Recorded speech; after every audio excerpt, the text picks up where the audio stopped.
Assalamualaikum warahmatullahi wabarakatuh. Om Swastiastu. Kami dari Politeknik Transportasi Darat Bali.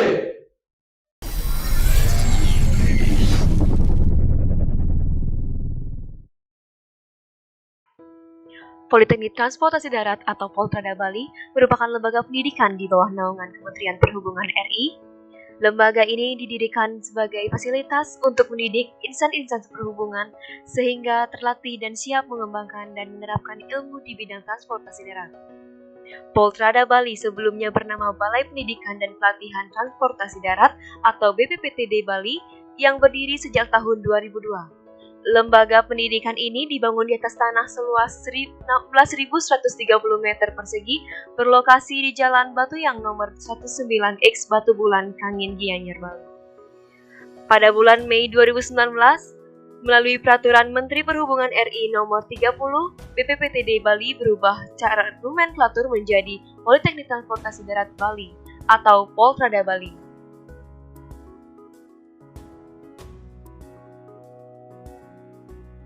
Visi dari Poltrada Bali adalah terwujudnya perguruan tinggi yang profesional di bidang transportasi darat tahun 2029. Sejak berdirinya, Poltrada Bali terus melakukan pengembangan jenis pendidikan. Pengembangan diantaranya tidak hanya mendidik aparatur pemerintah baik kabupaten kota, provinsi, dan Kementerian Perhubungan, melainkan juga mendidik para operator dan masyarakat umum melalui program pemberdayaan masyarakat. Sampai saat ini, ada 2 jenis program pendidikan yang ada di lembaga ini, yaitu Program Studi Diploma 3 dan Diklat Teknis.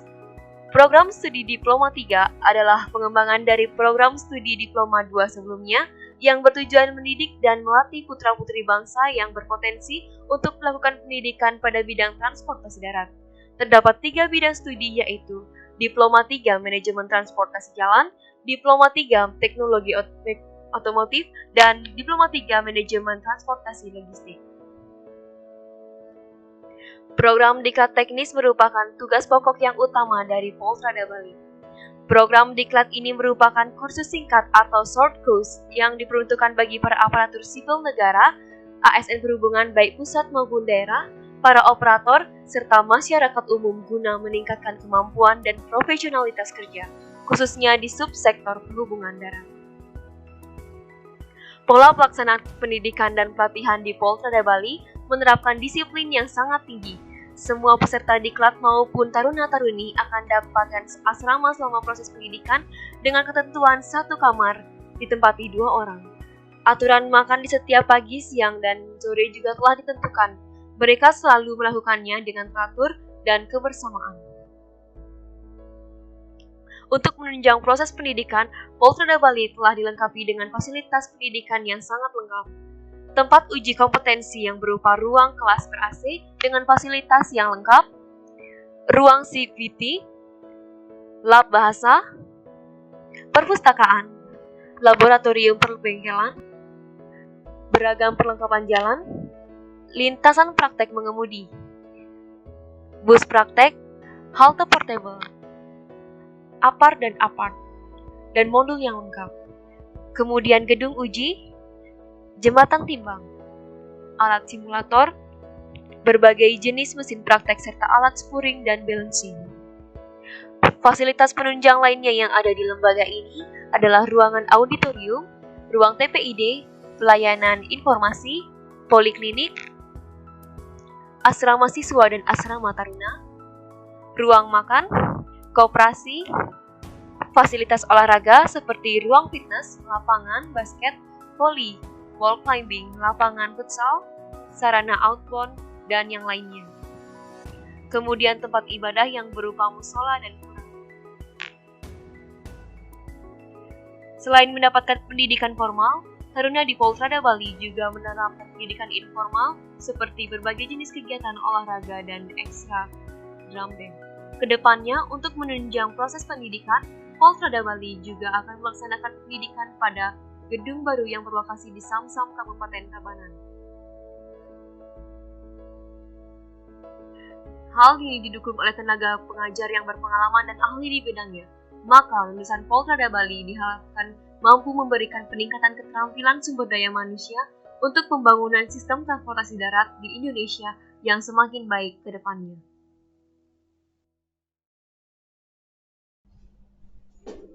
Izinkan kami memperkenalkan diri. Saya, Taruna Muda Muhammad Siras Arhanda Faidoyo, nomor 2103006. Saya, Taruna Muda Madewi dan Mardika, nota 2103014. Saya, Taruni Muda Lukita Mulyananda, nota 2103022. Saya, Taruni Muda Intan Aprilia Panajaya, nota 2103017. Saya, Taruna Muda Ferdi Urdaus, nota 2103004. Saya, Taruna Muda Egedaya Nusantara, nomor 2103015. Kami dari kelompok 2 akan menjelaskan materi matematika terapan tentang Grafik matriks dan limit. yang telah kami siapkan dalam pemaparan selanjutnya.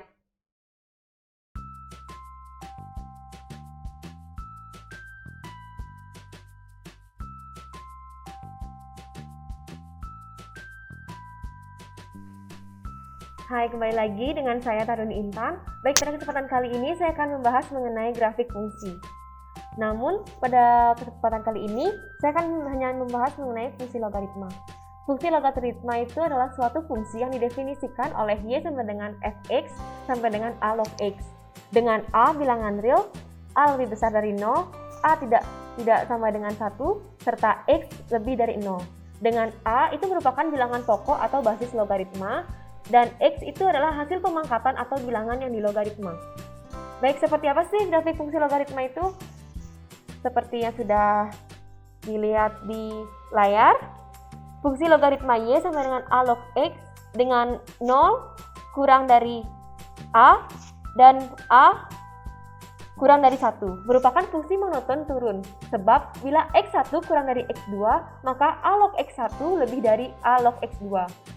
Sedangkan yang di sebelah kanan, fungsi logaritma y sama dengan a log x dengan a lebih dari 1 merupakan fungsi monoton naik, sebab bila x1 kurang dari x2 maka a log x1 akan kurang dari a log x2.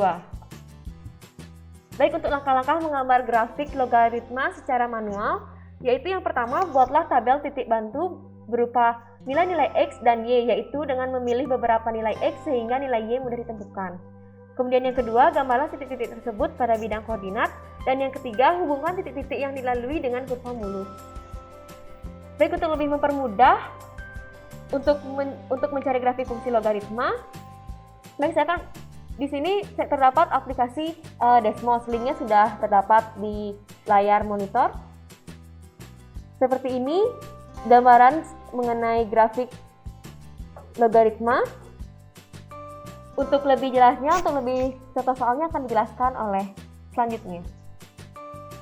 Baik, saya akan melanjutkan paparan yang telah dibawakan oleh rekan saya. Berikut adalah contoh-contoh grafik fungsi logaritma. Yang pertama adalah fx sama dengan log 3x plus 5. Untuk contoh selanjutnya adalah fx sama dengan 2 plus 3 log 2x min 10. Dan kita akan berlanjut ke soal yang sebenarnya, yaitu domain fungsi fx sama dengan 2 plus 3 log 2x plus 10 adalah. Jadi untuk pengerjaan soal di sini adalah kita ketahui 3 itu adalah basis, dan syarat basis adalah lebih dari 0 dan tidak sama dengan 1. Lalu untuk 2x min 10 adalah numerus, syarat numerus harus lebih dari 0. Dan kita lanjut ke cara pengerjaannya. Jadi di sini yang ditanyakan adalah x. Domain fungsi fx sama dengan 2 plus 3 log 2x min 10. Kerjanya adalah numerus lebih dari sama dengan 0, lebih dari 0. Lanjut ke 2x min 10, lebih dari 0. 2x lebih dari 10. Tadi min 10-nya pindah ruas ke sebelah kanan menjadi positif.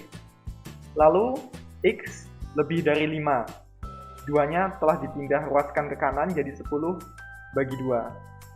Jadi jawaban dari soal ini adalah x sedemikian sehingga x lebih dari 5, x himpunan anggota bilangan real.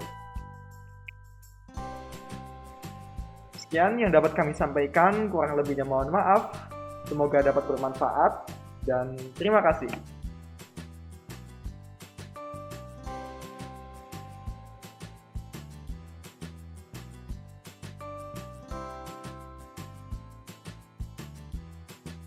Baik, di sini saya akan menjelaskan materi matematika terapan yaitu matriks. Nah, yang pertama pengertian matriks. Matriks merupakan susunan angka atau fungsi persegi panjang yang akan kita sertakan dalam tanda kurung. Adapun macam-macam matriks yaitu matriks baris, matriks kolom, matriks persegi, matriks nol, matriks segitiga atas, matriks segitiga bawah, matriks diagonal, dan matriks identitas. Nah, adapun operasi matriks yaitu penjumlahan matriks, yang kedua pengurangan matriks, yang ketiga perkalian matriks dengan skala. Nah, penjumlahan matriks menurut Anton dan Rores pada tahun 2014, jika A dan B adalah matriks dengan ukuran yang sama, maka jumlah matriks A plus B adalah matriks diperoleh dengan menambahkan entry B ke entry yang sesuai dari A. Jadi, syarat agar dua matriks dapat dijumlahkan adalah orde kedua matriks harus sama. Nah, sangat ditekankan kata orde kedua matriks harus sama. Secara matematis, contoh penjumlahan matriks sebagai berikut dapat dilihat di layar. Nah, yang berikut adalah pengurangan matriks. Pengurangan matriks sebenarnya adalah penjumlahan matriks dengan lawannya. Menurut Anton dan Rores pada tahun 2014, jika A dan B adalah matriks dengan ukuran yang sama, maka selisih matriks A kurang B adalah matriks yang diperoleh dengan mengurangi entry matriks B dengan entry yang sesuai dengan matriks A. Syarat dua matriks dapat dikurangi juga sama dengan penjumlahan, yaitu orde kedua matriks sama. Secara matematis, contoh pengurangan matriks sebagai berikut. Lihat di layar. Pengurangan dan penjumlahan hampir sama, namun tandanya saja yang berbeda. Berikut adalah perkalian matriks dengan bilangan skalar. Menurut Anton dan Rores pada tahun 2014, jika A adalah suatu matriks dan C adalah suatu bilangan skalar, maka perkalian CA diperoleh dengan mengalihkan setiap entry dari matriks A dengan bilangan C. Matriks CA merupakan kelipatan skalar dari matriks A. Secara matematis, contoh perkalian matriks A dengan bilangan skalar C adalah sebagai berikut. Tinggal mengalihkan skalarnya aja. Berikutnya transpose matriks. Nah, transpose matriks menurut Anton dan Rores pada tahun 2014, jika A adalah matriks yang berordo M kali N, maka transpose matriks A dinotasikan oleh A transpose yang berordo N kali M. Merupakan pertukaran baris dan kolom dari matriks A. Jadi entry pada matriks A transpose adalah entry pada kolom matriks A. Nah, sangat ditekankan pada kata pertukaran baris dan kolom. Yang berikutnya determinan matriks. Sini saya menyebutkan dengan matriks berordo 3x3 dengan menggunakan metode Sarus. Menurut Anton dan Rores pada tahun 2014, cara menghitung determinan matriks berordo 2x2 dapat dengan metode Sarus sebagai berikut. Itu mengalihkan secara diagonal, lalu ditambah dan diagonal sebaliknya dikurangi. Yang berikutnya metode minor dan kompaktor. Menurut Anton dan Rores pada tahun 2014 menjelaskan cara menentukan minor dan kompaktor suatu entry matriks. Jika A adalah matriks kuadrat, maka minor entry AIJ dilambangkan oleh MIJ dan didefinisikan sebagai determinan sum matriks yang tersisa adalah baris ke I dan kolom J yang dihapus dari matriks A. Angka min 1 I plus J MIJ dilambangkan dengan MIJ dan disebut kompaktor entry AIJ. Yang berikutnya inverse matriks. Nah, inverse matriks yang dilambangkan dengan A min 1 adalah matriks di mana hasil perkalian dengan matriks A adalah matriks identitas sebagai berikut. A inverse sama dengan A inverse kali A sama dengan I. Yang berikutnya inverse matriks 2x2. Menurut Anton dan Rhodes pada tahun 2014 menjelaskan cara menentukan inverse matriks 2x2 sebagai berikut. Itu jika A sama dengan A, B, C, D adalah matriks invertible atau dapat dibalik, maka jumlah A sama dengan AD dikurang BC dan A inverse merupakan adjoint A dibagi mutlak A sama dengan determinan dari D min B min C min A. Nah, untuk memahami materi dari matriks terdapat contoh soal yang akan dijelaskan oleh rekan saya. Baik, di sini saya akan menjelaskan atau mencoba menjawab contoh soal ilustrasi inverse matriks. Karena seiring berjalan waktu, kita banyak menemui web atau aplikasi penyelesaian matematika dengan cepat. Di sini saya akan mencoba dengan menggunakan kalkulator net. Seperti contoh, kita akan langsung ke kalkulator net. Oke. Nah, kita sudah berada di matriks kalkulator. Kita akan mencoba masukkan angka. Nah, untuk matriks B kita membuat satu kolom. Kemudian kita akan inverse. Nah, setelah mendapatkan hasil inverse, kita akan copy to A. Setelah copy to A, matriks A dan B kita akan kalikan untuk mendapatkan hasil. Baik, di sini kita sudah mendapatkan hasil yang dimana kartu perdana A 12.000, kartu perdana B 8.000, kartu perdana C 10.000, dan kartu perdana D dengan harga 14.000. Kita kembali ke PowerPoint. Nah, untuk soal pertama kita sudah mendapatkan hasil dari kalkulator matriks. Mudah bukan? Kemudian kita akan menjawab soal yang kedua. Pertanyaan, jika Taruna Arkan ingin membeli 2 kartu perdana A, 3 kartu perdana B, 2 kartu perdana C, dan 4 kartu perdana D, berapa yang harus dia bayar? Nah, seperti yang kita lihat jawabannya, kita tinggal memasukkan angka yang telah kita dapatkan dari kalkulator matriks tersebut, yang dimana 2 dikali 12.000, kemudian ditambah 3 dikali 8.000, kemudian tambah 2 kali 10.000, 4 dikali 14.000, dan mendapatkan hasil 124.000. Jadi Taruna akan membayar sebesar 124.000. Mungkin sekian yang bisa saya sampaikan. Terima kasih.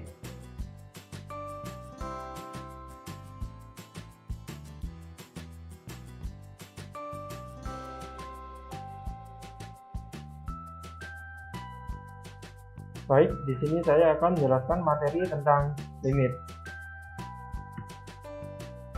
Di sini ada pokok bahasannya, yaitu yang pertama ada pengertian limit, jenis-jenis limit, terus contoh soal limit, dan penggunaan aplikasi limit. Yang pertama ada pengertian limit. Pengertian limit. Limit dalam pelajaran matematika merupakan sebuah konsep dalam bidang ilmu matematik yang biasa digunakan untuk menerangkan suatu sifat dari suatu fungsi. Limit pada umumnya digunakan dalam materi kalkulus serta cabang lainnya dari analisis matematika yang digunakan dalam mencari turunan serta lanjutan. Kemudian jenis-jenis limit.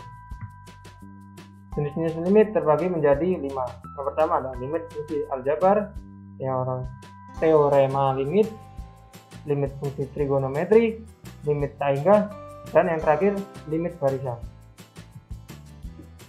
Selanjutnya, limit suatu fungsi fx untuk x mendekati bilangan c adalah nilai pendekatan fungsi fx bila mana x mendekati c, dan ditulis seperti lim x mendekati c f sama dengan x, seperti yang ada di paparan ini.